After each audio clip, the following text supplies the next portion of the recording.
For the latest in strategic affairs, subscribe to our YouTube channel. Click the bell icon for updates. You are on StratNews Global. Hello and welcome. Last week, China announced that it is going to permit a third child for married couples in that country. Why has it been done? And what are the implications on the population trends of China, the world's most populated country, is the subject of this week's Simply Nitin. I am Nitin Gokhale.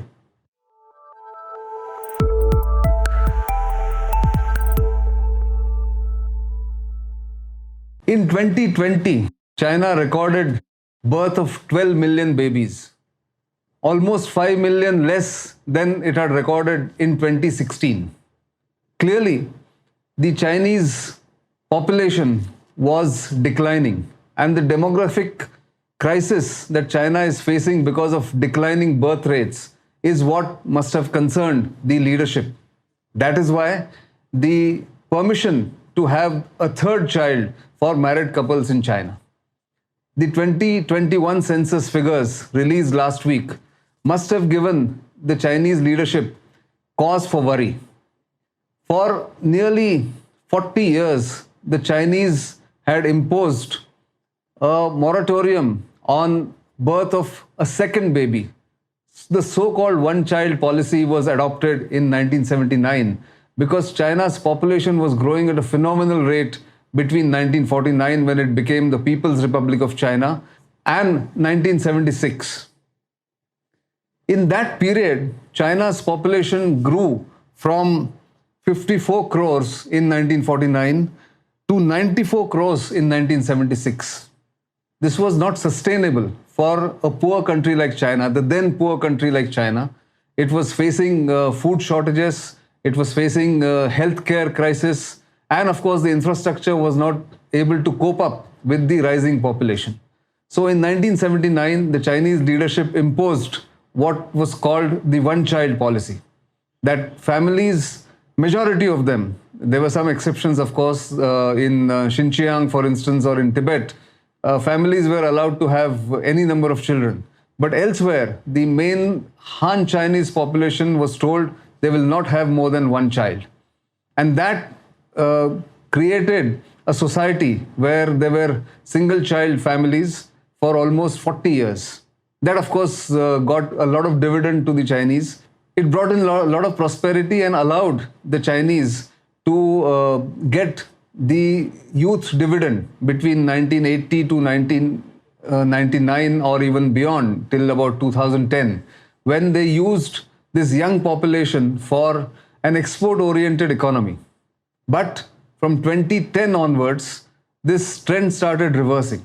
So today, if you look at the Chinese population, there are 19% people who are above 60, who are not considered a working age population. In 2010, this percentage was just 13.3%. So it has risen. Correspondingly, the percentage of the working population was of the age group of 15 to 59 was 70% in 2010. Today, it has come down to 63%, which means the working population which would contribute to the economy and which would contribute to the prosperity of the country is declining, and declining fast.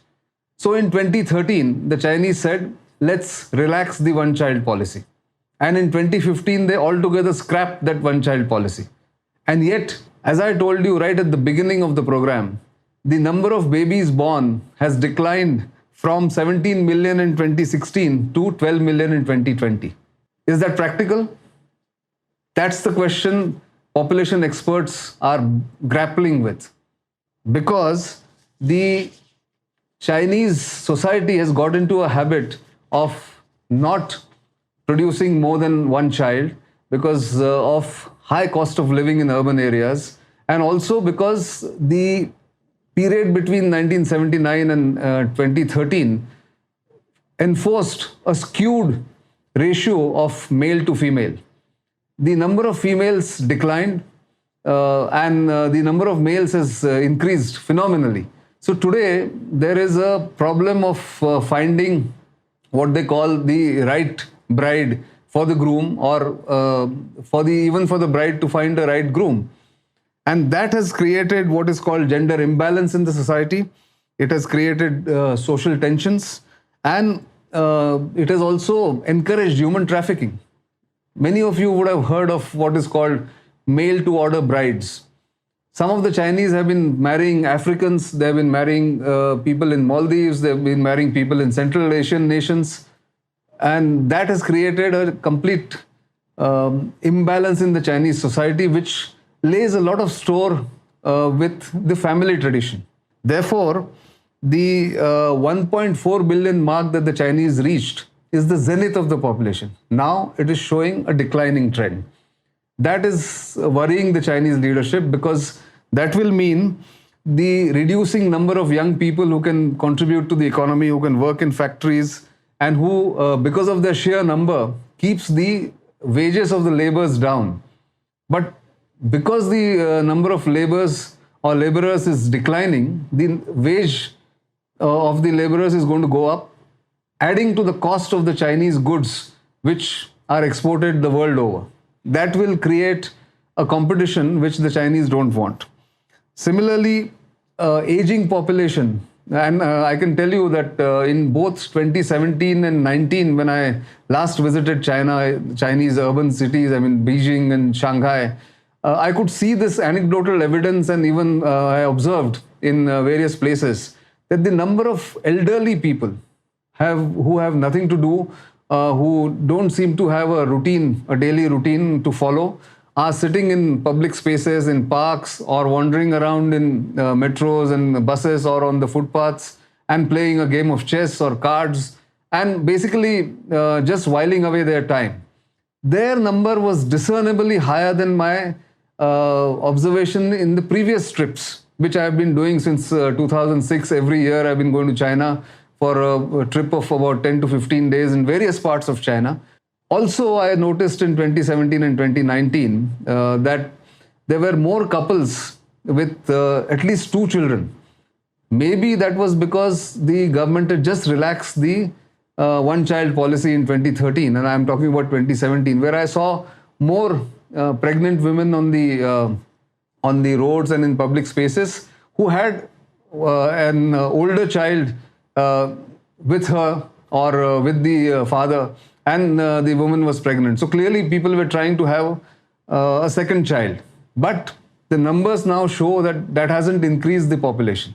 That is the worry for the Chinese, and therefore the declining population and declining population of the working age group is going to impact China's economy. It will also ramp up cost for health infrastructure, cost for social safety net, where older people need to be supported for a longer period, because their longevity has increased from earlier maybe about 60 years of age, where people died at that age. Today people are living up to 80 or even more. That means the Chinese have to spend much more amount of money on upkeep of the elderly population. That is something that they are worried about, and that's why this new policy of allowing a third child, so that they can increase the population of the working age group. Also, the PLA, the People's Liberation Army, the last point I want to make, that their catchment area or catchment age group is from between 17 to 35. Now, if that age group population declines, then the PLA will also have problem to recruit children or youth into the army or the military. That said, there is another trend one has noticed in China, that in cities like Shanghai, which is one of its biggest cities, every weekend, parents aged between 60 to about 70 line up in public parks in a corner somewhere and put up, I would say, advertisements and details of their unmarried children who are in the age group of about 28 to 35, and are looking for either a bride or a groom for their children who are unmarried. They're making good money, they're living in the urban spaces, but they're unwilling to marry. And that's something that the Chinese elderly population in the age group of 60 and above have not been able to comprehend. More and more younger Chinese people are not willing to marry for various reasons, for career reasons, for higher cost of living, and also higher cost of housing.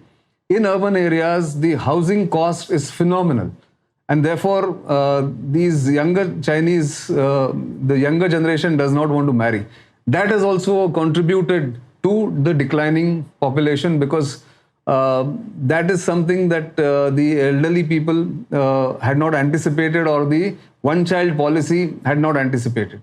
That's the impact on the Chinese society. How this will play out, one doesn't know. There are several projections people are making about what will happen to the Chinese population and otherwise. But at least I wanted to highlight 2 or 3 of these points on this policy that the Chinese have announced recently. The Politburo obviously is seized of the matter. It knows that this will have a longer term impact on the Chinese society, the Chinese economy, and Chinese standing in the world. Again, as I say, we don't know how this will play out, what will be the impact, but we'll have to wait and watch. India, of course, has a completely reverse proposition of the population. In India, there are 65% people who are below the age group of 35 at the moment. We will talk about on some other occasion about how India should look at its population dividend, or youth dividend as they say. But we don't want to be in the Chinese position. What the Chinese are going through right now, maybe the government will have to look at it much more seriously. But for the moment, let me say this, that the demographic changes or the demographic challenge that the Chinese are facing will have a long-term impact on the globe, and not just China as a society and as a country. That's all I have to say this week. But do keep watching StratNews Global and of course Simply Nitin. And you know where to reach us for your feedback, for your comments, and of course the social media handles and the YouTube channel that you know where you see this program. Do keep subscribing, do keep supporting us, and we'll come back with more interesting programs in the future. Until the next time, it's goodbye.